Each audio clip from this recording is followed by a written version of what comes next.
मनुष्य के अंदर ध्यान की प्रकृति बहुत ज़्यादा क्लिष्ट है। वे कोशिश चाहे कितनी भी कर ले, आसन में चाहे कितना बैठ जाए, लेकिन उसका ध्यान कभी नहीं लग पाता, मन कभी एकाग्र नहीं हो पाता। उसकी इंद्रियां विचलित हो जाती हैं। पहले उसका शरीर विचलित होता है, शरीर से इंद्रियां विचलित होती हैं और इंद्रियों से मन विचलित होता है। किसी किसी के साथ वो उल्टा होता है, पहले मन विचलित होता है, फिर इंद्रियां विचलित हो जाती हैं, उसके बाद शरीर अपने आप विचलित होने लगता है। ऐसी स्थिति में ध्यान कभी नहीं लगता। साधक तमाम प्रयास करने के बावजूद भी सफल नहीं हो पाता। तमाम सारी योग क्रियाएं क्यों ना कर ले, मुद्राएं क्यों ना कर ले, प्राणिक ऊर्जा को क्यों ना अपना ऊपर नीचे कर ले, लेकिन उसके अंदर जो विचार दर्शन की जो प्रक्रिया है, जिसमें वो सोचने समझने की क्षमता को अपनी बढ़ाता है, अपने विचार को विचारण करता है, विचारों में विचरण करता है, ऐसी स्थिति में साधक कभी भी दिव्य दर्शन को प्राप्त नहीं हो सकता। वे उन्हीं विचारों में फंसता हुआ रहेगा और उसका जीवन उन्हीं के आधार पर चलेगा। ये एक प्रकार की माया होती है जो हमारे शरीर में उपस्थित रहती है, जिसमें हमारा मन मुख्य रूप से कार्य करता है। लेकिन जब हम इस माया के पर्दे को हटा लेते हैं तो परमेश्वर का दिव्य प्रकाश हमें दिखाई देने लगता है, जिसमें हम उसकी ऊर्जा को ग्रहण करने वाले बनने लगते हैं। लेकिन इसका क्या आधार है जिसमें हम परमेश्वर की ऊर्जा को ग्रहण कर पाएं या हम दिव्य प्रकाश को ग्रहण कर पाएं? क्योंकि अभी हम ना तो दिव्य प्रकाश को ग्रहण करने वाले बने हैं और ना ही परमेश्वर की ऊर्जा को देखने वाले बने हैं। इसका हमें क्या करना चाहिए? ऐसी कौन सी मुद्रा, कौन सा ध्यान करना चाहिए? तो देखो, आपने तमाम सारी मुद्राएं की हैं, तमाम सारे अभ्यास आपने किया है, योग मुद्राओं का ज्ञान भी आपने लिया है और भी बहुत सारी क्रियाएं आपने की होंगी पहले, हमारे जुड़ने से पहले। ठीक है, जब हम आपसे जुड़े हुए नहीं होंगे तब भी आपने बहुत सारी मुद्राएं की हों या योग अभ्यास किया हो, लेकिन उसका कोई बेनिफिट आपको प्राप्त नहीं हुआ।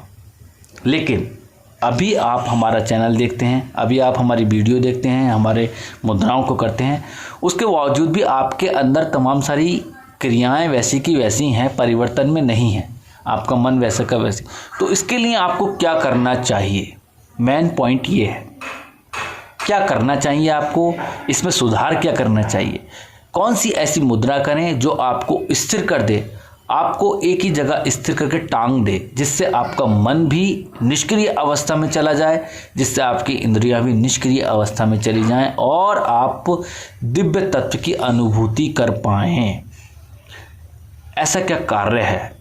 तो देखिए, मनुष्य का मन है, पहले ये जानते हैं कि मनुष्य का मन किस प्रकार से कार्य करता है। तो देखिएगा, मनुष्य का मन कार्य करता है प्राण से। प्राण शरीर के अंदर सक्रिय अवस्था में रहे तब मन भी सक्रिय अवस्था में रहता है, और ये मन इतना दिव्य होता है और इतना ही राक्षसी प्रवृत्ति को ग्रहण करने वाला होता है। अर्थात इसके अंदर तामसिक ऊर्जा और सात्विक ऊर्जा, दोनों ही ऊर्जा मिलती रहती है। ठीक है, इतना आपने समझ लिया। अब इसके साथ में हम बात करते हैं इंद्रियों की। हमारी इंद्रियां किस प्रकार से एक्टिव होती हैं? तो इंद्रियों को एक्टिव करने का कार्य करता है हमारा मन, और हमारे मन को एक्टिव करने का जो कार्य करता है वो करता है प्राण। प्राण हमारे शरीर के अंदर हमारे चक्रों को एक्टिव करता है और हमारे तत्वों को एक्टिव करता है, जिनके स्वभाव को ग्रहण करके हमारा मन इंद्रियों से कार्य लेता है, जिसके आधार पर हम अपने जीवन को जीते हैं और चलाते हैं। लेकिन इसको स्थिर करने के लिए, इसको एकाएक करने के लिए हम ऐसी कौन सी मुद्रा करें जिससे हम शांत हो जाएं, जिससे हमारी ऊर्जा निष्क्रिय अवस्था में रहे और देव तत्व को हम ग्रहण करने वाले बने? तो देखिएगा, उसके लिए आपको ऐसे हाथों का दर्शन करना है। दर्शन करने के पहले सिद्धासन पद्मासन पर बैठ जाइएगा। उसके बाद में ओम का मानसिक जप करना है। जप करने के बाद में ऐसे करके बैठ जाना है ध्यान करके, और कुछ इस प्रकार से ज्ञान मुद्रा करनी है, यहाँ ऐसे करके। और यहाँ पर 3 पॉइंटों में आपको ये मुद्रा लगा लेनी है। देखिएगा, ये 3 पॉइंटों में मुद्रा लगा लेनी है यहाँ, और इस तरीके से बैठ जाना है। ये विज्ञान भैरव की बहुत मुख्य तंत्र मुद्रा है, जिसको करने से आपके अंदर की तमाम सारे देव तत्व जागृत होने लगते हैं, क्योंकि देव तत्व का मुख्य मार्गदर्शन करता है हमारा अंगुष्ठ, क्योंकि हमारा अंगुष्ठ है मणिपुर चक्र का प्रतीक, और हमारे मणिपुर चक्र की स्थिति हमें देखने की प्रकृति प्रदान करती है, देखने की स्थिति प्रदान करती है।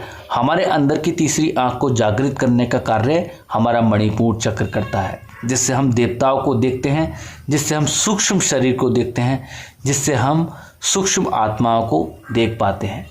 ये सब हम देख पाते हैं अपने मणिपुर चक्र से, और हमारा मणिपुर चक्र की नाड़ी का जो प्रतीक है वो है हमारा अंगूठा, और हमारे अंगूठे के अंदर असीमित दिव्य शक्तियां हैं, जिनके जागरण मात्र से हम बहुत कुछ प्राप्त कर सकते हैं।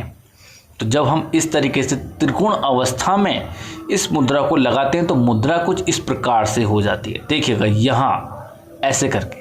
तो ये भैरव तंत्र की बहुत मुख्य और दिव्य मुद्रा है, जिसको मात्र 5 से 12 मिनट कर लेने से आपके अंदर के देव तत्व को जागृति मिलेगी, आपके अंदर के मन को स्थिरता मिलेगी, आपकी नाड़ियाँ संतुलन में आएंगी, आपकी इंद्रियां संतुलन में आएगी, आप देव तत्व को ग्रहण करने वाले बनेंगे और दिव्य अभ्यास को ग्रहण करने वाले बनेंगे।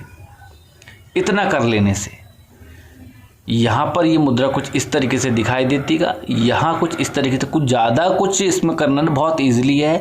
कोई भी इस मुद्रा को कर सकता है, बूढ़े इस मुद्रा को कर सकते हैं, वृद्ध इस मुद्रा को कर सकते हैं, बच्चे भी इस मुद्रा को कर सकते हैं और महिलाएं भी इस मुद्रा को कर सकती हैं। इसका कोई साइड इफ़ेक्ट नहीं है, ना ही कोई दुष्प्रभाव है। इसको मात्र 5 मिनट से लेकर के 12 मिनट तक करना है। ओम का मानसिक जप के साथ में इसको करना है, और ओम का ध्वनि वाला जप भी इस मुद्रा के साथ में कर सकते हैं। साथ में आप गुरु मंत्र भी इसमें ले सकते हैं, आप इसमें भगवान शिव का मंत्र ले सकते हैं, भगवान हनुमान की भी आराधना इस मुद्रा में कर सकते हैं। आप किसी भी देवी देवता की साधना इस मुद्रा में कर सकते हैं, इसका कोई भी गलत प्रभाव नहीं है। साथ में जब इस मुद्रा को हम करते हैं तो भगवान बृहस्पति की कृपा हमें प्राप्त होती है। जिनकी कुंडली में बृहस्पति ज़्यादा निष्क्रिय अवस्था में हैं, बकरी हैं या फिर नीच अवस्था में हैं, उनको ये मुद्रा करने से बृहस्पति प्रबल योग में आता है और देव तत्व को ग्रहण करने वाला बनता है। जिनकी कुंडली में बृहस्पति तामसिक शक्तियों वाला है वो सात्विक शक्तियों वाला बनने लगता है। क्योंकि ऐसा होता है जब कभी बृहस्पति ऐसे घर में उपस्थित हो जहाँ पर तामसिक प्रवृत्ति के ग्रह हों, वहाँ पर बृहस्पति भी तामसिक होने की संभावना रहती है। तो ऐसी मुद्राएं जब हम करते हैं तो बहुत परिवर्तन हमारे जीवन में आने लगता है। इतना आपने समझ लिया। इसको आप लगभग 12 मिनट करें। 12 मिनट जब आप लगातार इसको करेंगे तभी आपको ये सक्रिय अवस्था में दिखाई देगी। इसको कुछ ज़्यादा वो नहीं है, आपको ऐसे ज्ञान मुद्रा कर लेनी है, यहाँ पर ऐसे करके इसको मिला लेना है, बस इतना कर लेने से आपको ये मुद्रा लग जाएगी। आप इसको इस तरीके से मिला भी सकते हैं ऐसे करके, अगर सहूलियत के तौर पर मिला सकते हैं, लेकिन यहाँ पर ट्रायंगल बनाएंगे तो उसका अपने आप में एक अलग आधार है। तो इस मुद्रा को बिना रुके बिना टोके अनुशासन के साथ में करें। और एक चीज़ का विशेष ध्यान रखें, अगर आप सुबह के 8 बजे करते हैं तो 8 ही बजे इस मुद्रा को करें, 8 से 8:15 या 9:30 ना बजे अनुशासनिक तौर पे इस मुद्रा को करें। तो मिलते हैं अगली वीडियो में एक नई मुद्रा के साथ में। तब तक के लिए आप इस मुद्रा का अनुभव कीजिएगा और इसका दूसरा पार्ट हम लेकर आएंगे जिसमें हम आपको बताएंगे इसकी प्राणिक विधि, जिसमें हम आपको इसके परिवर्तन के तरीके बताएंगे और इसको सक्रिय करने का आधार बताएंगे। तो मिलता है अगली वीडियो में नई मुद्रा के साथ में। तब तक के लिए जय महाकाल।